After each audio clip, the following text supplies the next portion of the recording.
Hi friends, welcome back to my channel. நம்ம சேனலுக்கு first time வந்திருந்தீங்கன்னா subscribe பண்ணிக்கோங்க.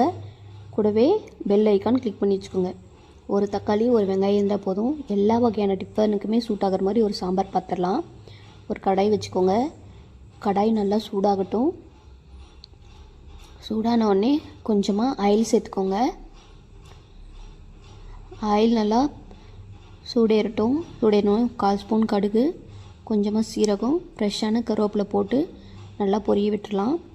அதுக்கப்புறம் 2 பச்சை மிளகாய் எடுத்து நீள்வாக்கில் கீரி சேர்த்துக்கிறேன். இதை ஒரு டைம் நல்லா கலந்து விட்டுருவோம். கலந்து விட்டுட்டு ஒரு பெரிய வெங்காயத்தை குட்டி குட்டியாக கட் பண்ணி ஆட் பண்ணியிருக்கேன். அதையும் கொஞ்சம் கலந்து விட்டுட்டு வெங்காயம் சீக்கிரமாக வதங்கி வரதுக்காக கொஞ்சமாக உப்பு போட்டுக்கிறேன். உப்பு போட்டு நல்லா வதக்கி விட்டுறலாம். இப்போ பாருங்கள், ஓரளவுக்கு நல்லாவே கலர் மாறி இருக்குது. வெங்காயம் நல்லா ஓரளவுக்கு வதங்கி வந்திருக்கு. இந்த ஸ்டேஜில் 1/4 ஸ்பூன் இஞ்சி பூண்டு பேஸ்ட்டு சேர்த்துக்கலாம். பேஸ்ட்டு சேர்த்துட்டு நல்லா கலந்து விட்டுருங்க. இஞ்சி பூண்டு பேஸ்ட் பச்சை வாசம் போகிற அளவுக்கு நல்லா ஃப்ரை ஆகணும். இப்போ பாருங்கள், ஓரளவுக்கு நல்லாவே கலர் மாறி வந்திருக்கு. இஞ்சி பூண்டு பேஸ்ட்டு பச்சை வாசம் போயிடுச்சு. இப்போது ஒரு மீடியம் சைஸ் தக்காளியை குட்டி குட்டியாக கட் பண்ணி ஆட் பண்ணிக்கோங்க. இப்போது எல்லாத்தையும் கலந்து விட்டுடலாம்.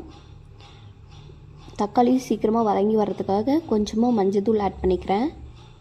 மஞ்சள்தூள் போட்டுட்டு நல்லா கலந்து விட்டுருங்க. இப்போது இது வதங்கிட்டே இருக்கட்டும். இதுக்குள்ளே நம்ம கடலை அரைச்சிடலாம். இப்போ உங்களுக்கு தெரிஞ்சிருக்கோம், இது கடலை மாவு சாம்பார் தான். எல்லோரும் கடலை மாவு தான் ஆட் பண்ணுவாங்க. நான் பொட்டுக்கடலையை அரைச்சி சேர்த்துருப்பேன். நீங்களும் ட்ரை பண்ணி பாருங்கள். பொட்டுக்கடலையை இந்தளவுக்கு நைஸாக அரைச்சி எடுத்துக்கலாம். இப்போ பாருங்கள், இந்த சைடு பாருங்கள், நல்லா தக்காளிலாம் வதங்கி வந்திருக்கு. இப்போது இதில் காரத்துக்காக கொஞ்சமாக மிளகாத்தூள் சேர்த்துக்கலாம். ஆல்ரெடி 2 பச்சை மிளகாய் நம்ம போட்டிருக்கோம், அதை கணக்கில் வச்சுக்கோங்க. இது தனி மிளகாய் தூள் தான் நான் கொஞ்சமாக போட்டிருக்கேன். அப்புறம் ஒரு ஸ்பூன் தனியாக தூள் சேர்த்துருக்கேன். இந்த மாதிரி சேர்க்கும்போது டேஸ்ட்டு இன்னுமே நல்லாயிருக்கும். ஒரு டைம் ட்ரை பண்ணி பாருங்கள். இது நல்லா வதங்கி வரட்டும். அது கொஞ்சமாக தண்ணி ஊற்றி விட்டுடலாம். ஏன்னா தண்ணியிலே அந்த தக்காளி இதெல்லாம் கொஞ்சம் நல்லா ஃப்ரை ஆகணும். கொதிக்கும் போது அந்த பச்சை வாசம் எல்லாமே போயிடும்.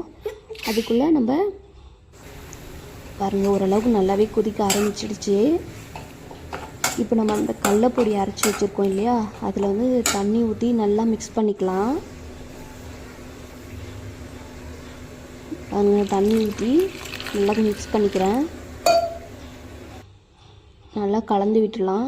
அது தண்ணி மாதிரி இருக்கணும். ஏன்னா தண்ணி மாதிரி ஊற்றினோன்னா அது குழம்பு நல்லா கெட்டியாகிடும். இப்போ பாருங்கள், நான் தண்ணி மாதிரி இப்போ இது நல்லா கொதித்து வந்துடுச்சு வானலில் இருக்கிறது. இந்த டைமில் நம்ம அந்த தண்ணி எடுத்து ஊற்றிக்கலாம். இன்னுமே நீங்கள் கொஞ்சம் பச்சை தண்ணி ஆட் பண்ணிக்கலாம். ஏன்னா குழம்பு நல்லா கொதித்து வர்றப்போ ரொம்ப கெட்டியாகிடும்.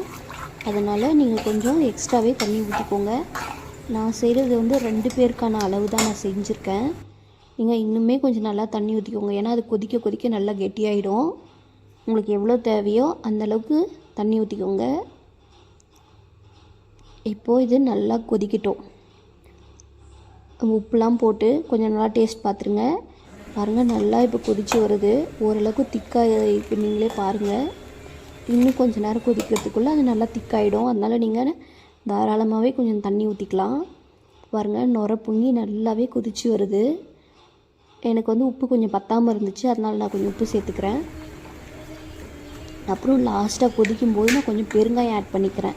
அது லாஸ்ட்டாக சேர்க்கும்போது தான் ஃப்ளேவர் நல்லாயிருக்கும். பாருங்கள், நம்ம தண்ணி எவ்வளோ ஊற்றணும் இல்லையா. இப்போ பாருங்கள், கரெக்டான இருக்குது. எந்த ஒரு குழம்புமே சூடாக இருக்கிறத விட ஆறி போனால் கொஞ்சம் கெட்டியாகிடும். அதனால் நான் கொஞ்சம் நல்லா தண்ணியாகவே வச்சுருக்கேன். அவ்வளோதான், முடிஞ்சது. நம்ம கொஞ்சமாக கொத்தமல்லி எடுத்து தூவி விட்டுறலாம். இப்போ எல்லாத்தையும் கலந்து விட்டுருங்க. குழம்பு பாருங்கள், நல்லாவே கொஞ்சம் திக்காகி வந்துடுச்சு. இந்தளவுக்கு திக்னஸ் இருந்தால் போதும். இட்லி, தோசை, சப்பாத்தி இதுக்கு எல்லாத்துக்குமே சூப்பராக இருக்கும்.